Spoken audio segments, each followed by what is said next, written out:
Wakenya wawili wamewasilisha kesi mahakamani kupinga mkataba uliotiwa saini hapo jana kati ya kaunti ya Nairobi na serikali ya kitaifa kuhusu usimamizi wa majukumu ya jiji hili kuu.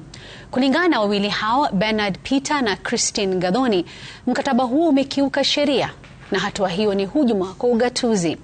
Na kama anavyoarifu Stephen Leto, wawili hao wanaitaka mahakama kutupilia mbali mkataba huo uliosainiwa katika ikulu ya Nairobi hapo jana.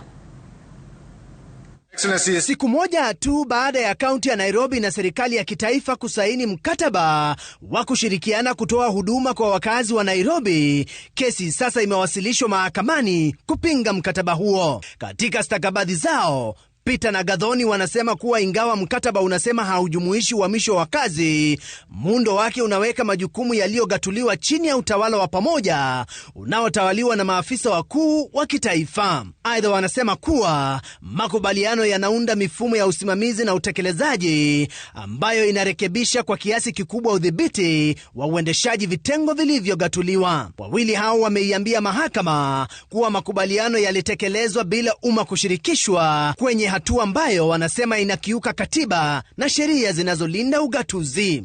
Wakiwa mbele ya Jaji Bahati Mwamuye, wawili hao vilevile wanasema kuwa mkataba huo unatoa ahadi za ufadhili wa pamoja na kibajeti kinyume na vipengee vya 201 na 202 vinavyohitaji uwazi, uwajibikaji na ugavi halali wa fedha za umma. Nairobi is not the only city. Seneta wa Nairobi Edwin Sifuna na mbunge wa Embakasi Mashariki Babu Owino wakizungumza katika majengo ya bunge pia nao wamekosoa mkataba huo, wakisema kuwa wana Nairobi hawakujumuishwa. They are saying any amendments that will arise from the public participation will be included.